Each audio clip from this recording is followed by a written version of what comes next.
Welcome back. North Korea says Pyongyang had now achieved its mission of becoming a nuclear state as it successfully tested a new type of intercontinental ballistic missile that can reach the whole of continental United States.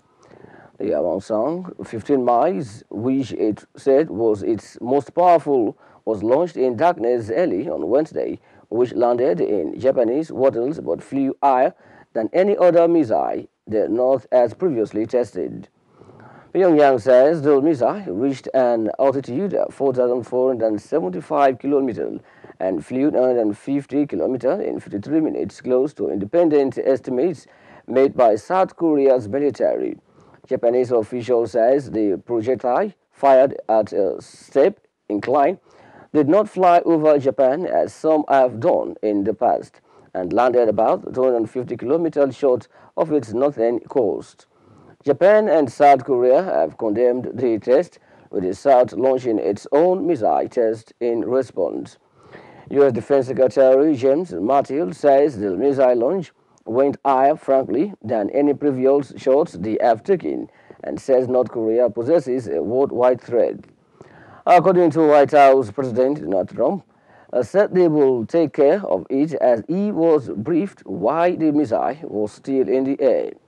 UN Secretary General Antonio Guterres says the launch violated sanctions and showed complete disregard for the united view of the international community.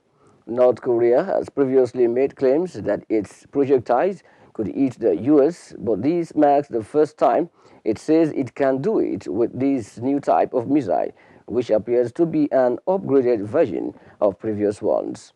Kim Jong-un, who personally signed off on the launch, declared with pride that they have finally realized the great historic cause of completing the state nuclear force, which is their cause of building a rocket power. Pyongyang last launched a ballistic missile in September, the same month it conducted its sixth nuclear test. Saudi Prince Mehtab bin Abdullah has been freed after reaching a $1 billion acceptable settlement agreement with the kingdom's authorities. According to Saudi officials on Tuesday, Prince Mehtab, once deemed as a contender to the throne, admitted to corruption as part of his deal with the Saudi government. 3 other people detained over corruption charges have also been freed after reaching an agreement with Riyadh. Mehtab was detained earlier in the month, along with dozens of other princes, ministers, and former ministers on the order of Saudi Arabia's so-called anti-corruption committee headed by Crown Prince Mohammed bin Salman, in a crackdown widely believed to be aimed at consolidating his power. The detained individuals are facing allegations of money laundering, bribery, extorting officials, and misappropriation of public funds for personal benefits.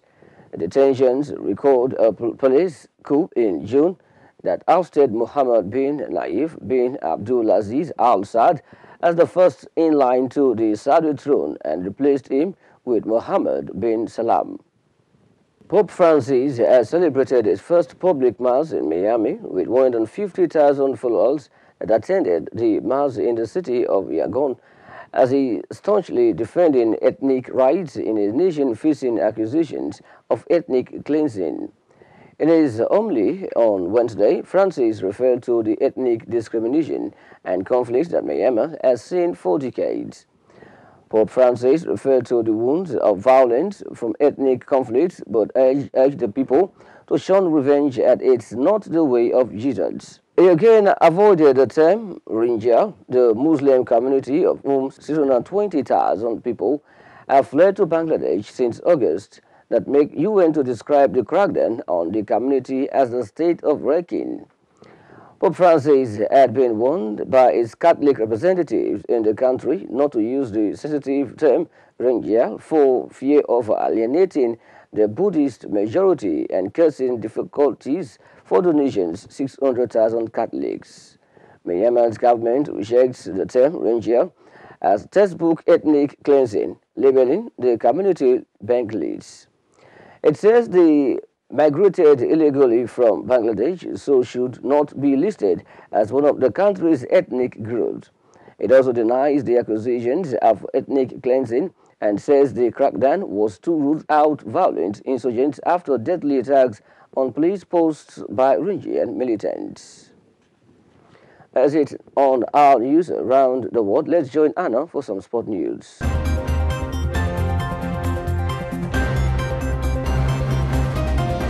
Thanks, Okemute, and on sport news.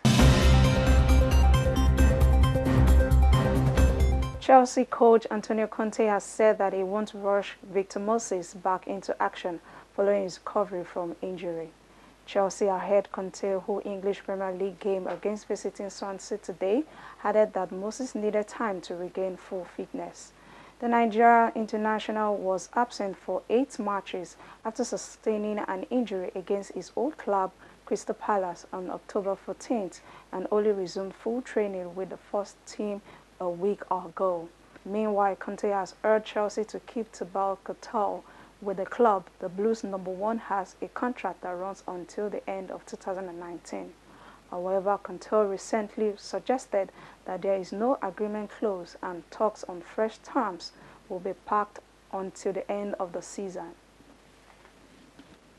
Still on sport, Australian captain Cameron Smith has been awarded the International Rugby League Player of the Year for the second time, 3 days before the Kangaroos play England in the World Cup final. The goal-kicking Orca urged Tongan forward Jausin Tamalolo. England winger Jermaine McGivary finished in 3rd place in the Rugby League International Federation Golden Boot Award voting. Smith, who also won the Golden Boot in 2007, won the 2017 Dalla M medal as the National Rugby League top player this year and lead Melbourne to the NRL Premiership title.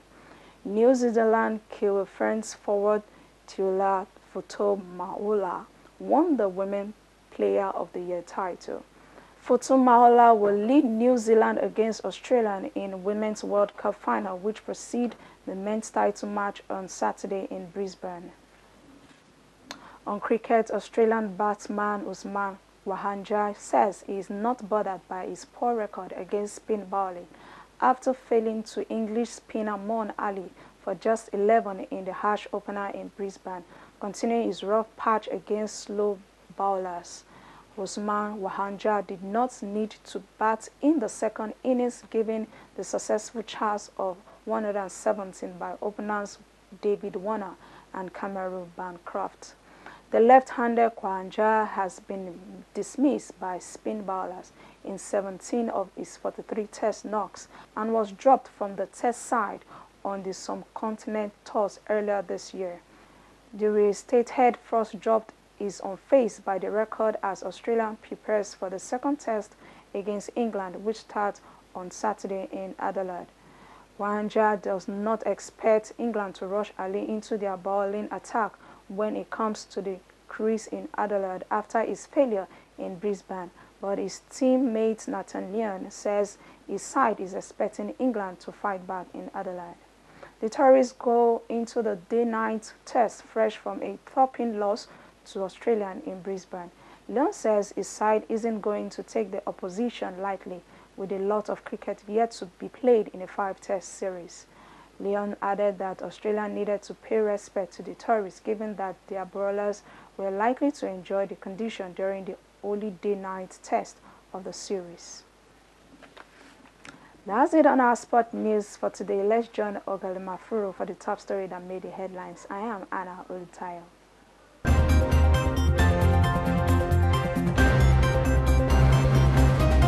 Thanks, Anne, for that sport news. That sport news concludes today's bulletin. But before we go, a quick recap of our top stories that made the headlines. The federal government's 2018 budget proposal has been criticized by the National Assembly. Gold prices rose 0.15% to 29,437 rands per 10 rands at the future trades today. And on the foreign scene, North Korea says Pyongyang had now achieved its mission of becoming a nuclear state. And sports says Chelsea coach Antonio Conte has said that he won't rush Victor Moses back into action following his recovery from injury.